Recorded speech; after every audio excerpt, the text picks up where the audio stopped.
formidable robot.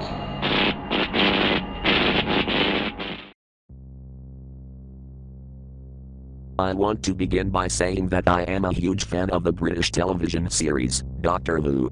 The year was 2005, and a pen pal of mine, Jeff, told me about the series when it was returning to BBC. The show was about a humanoid alien who traveled through time and space in a police box. It was very popular, and I mean immensely. So popular that the show had been on for over 40 years, with occasional breaks of course. When I first saw the blue box bigger on the inside and the Daleks, I was immediately hooked. Of course, I've been watching the show for 8 years since then. You can easily say I'm obsessed. As a matter of fact, I've gotten myself into some otherwise black market trade. I've downloaded hundreds of episodes, but one uploader in particular sticks out to me. Now I won't give their name for legal reasons, but they had a collection of every single episode since 1963. They even had episodes lost to this date, including the final episode of The 10th Planet. You know, the one where the first Doctor regenerates after collapsing in the TARDIS. I will try not to get off topic. Having similar interests, we traded and exchanged quite frequently. I uploaded confidential clips from later series, and he sent me rare episodes scattered with junk files. Strange as it was, it worked well seemingly for the both of us. One day I noticed in his listing an episode I've never heard of before. Now I've seen every episode, and it was highly unlikely that I missed one. The file was titled Doctor Who 7x14 Apocalypse.rar. I thought to myself, no, this just can't be, but episode 14 of series 7 could not have been released. It was only February, and the episode was to premiere in November. Fairly enough, like any madman with a box, I immediately downloaded the file to my computer. Within 46 minutes, I opened the RAR and noticed 3 files. The titles were anagrams of names of actors who played the Doctor, which I found quite brilliant. I opened the first, a text file, Matt Smith. It read, "Hello, this is fantastic. Pass it on. Do it in the name of the Doctor." I found it wrong to pass on what was currently the rarest episode in the universe to just anyone. So I opened the next file, an MP3 entitled, Man Invented. The audio was of a man gasping for air as what sounded to be a heavily distorted strum of piano strings was played in the background. Being that this episode was originally intended to be in honor of the 50th anniversary, thoughts of the classic TARDIS came rushing into my head. In 1963, its break noise was created using house keys scratched along piano string. I imagined a return of the original Mark I TARDIS, with a return of the Doctor's granddaughter. No wait, better yet, a return of all 11 Doctors for one episode. How great would that be? The final file was an AVI entitled, Close Horse Precinct. It was 27 minutes long. I clicked the video, and it began with the typical Windows Movie Maker cheap title. I wondered, where in the fuck is the episode I downloaded? Even though it wasn't what I previously thought it to be, I sat through anyway. The text of the video, which I assume was written by the uploader, made little to no sense. It brought up an entire planet's worth of propaganda. This lasted for about 5 minutes. It explained how Doctor Who holds its ties to British Wiki in the 1960s.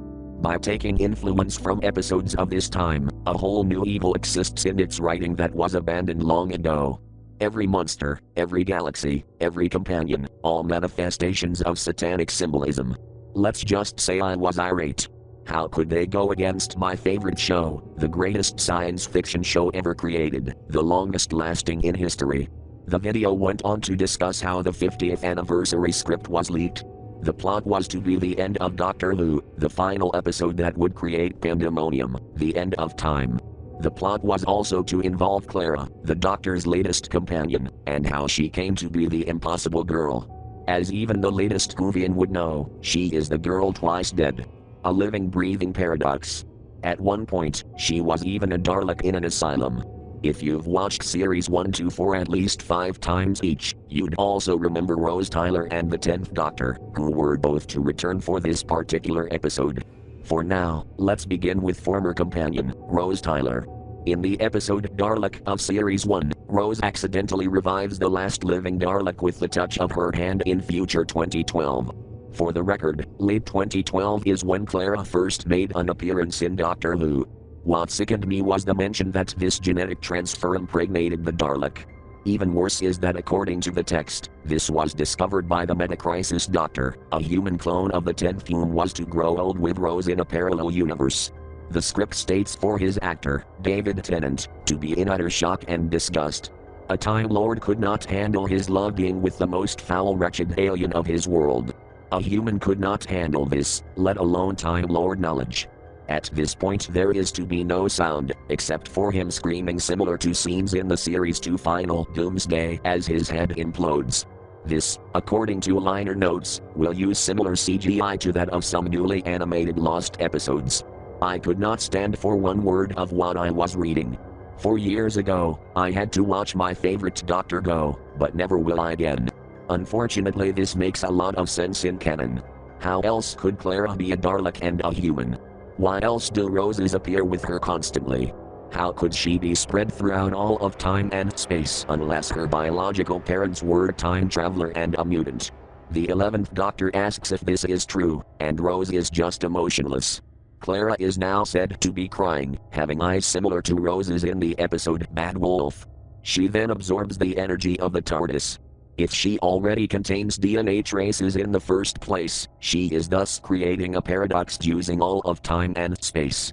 She exterminates Rose as her body rapidly falls into a pile of dust. The 11th Doctor is absolutely speechless at this point, as no lines of his were added into this portion of the script. The earth begins collapsing as the paradox is within itself. Every tree and leaf blowing in the wind disappears into the nothingness of a black hole. The entire earth is set to slowly deteriorate in the background for about 6 minutes. Clara finally says, "And now for you, my doctor." The 11th Doctor explains how no one is meant to have that much power. He yells at her for 5 grueling minutes in a way uncanny to his usual goofiness. He calls her a stupid bloody ape and brings up how she killed whom he refers to as his best companion. This culminates in Clara being stabbed 11 times in the back with a sonic screwdriver variant referred to as laser dagger. The 11th Doctor whispers in agony, What? What have I done? I've gone through so many of them. And my own people. I am not the Doctor. He realizes he broke the promise he took when he chose the name of the Doctor. He did harm to man, and in no way for the greater good. Meanwhile, Clara's body is releasing the excessive amounts of time energy stored within her. Out of fear of himself and what is to come, the 11th Doctor's actor, Matt Smith, is to stab himself in each heart, 8 times in the first and 4 in the second for a total of 12 times. The difference in number of hearts between humans and Time Lords is well known in canon. This is what he claims will undo the damage he's done to humanity throughout the course of his entire existence. He begins regenerating and screams in bloody murder. All things must come to death. Everything dies! This is reminiscent of Rose Tyler's Bad Wolf speech. His 12th incarnation is to be played by John Hurt. He begins taking in Clara's time energy remainder, with fragments of Rose and the Dalek's DNA. He emits his first and final words. Makes you just mad, doesn't it? He escapes the destruction of Earth in his now engorged dying TARDIS. It is not stated what becomes of him as the full script has yet to be completed. I could not take this anymore. This entire episode has rewritten my hero, the one who's traveled across time and space, saving lives without gratitude. I can only hope that this will never be made possible. Thank you.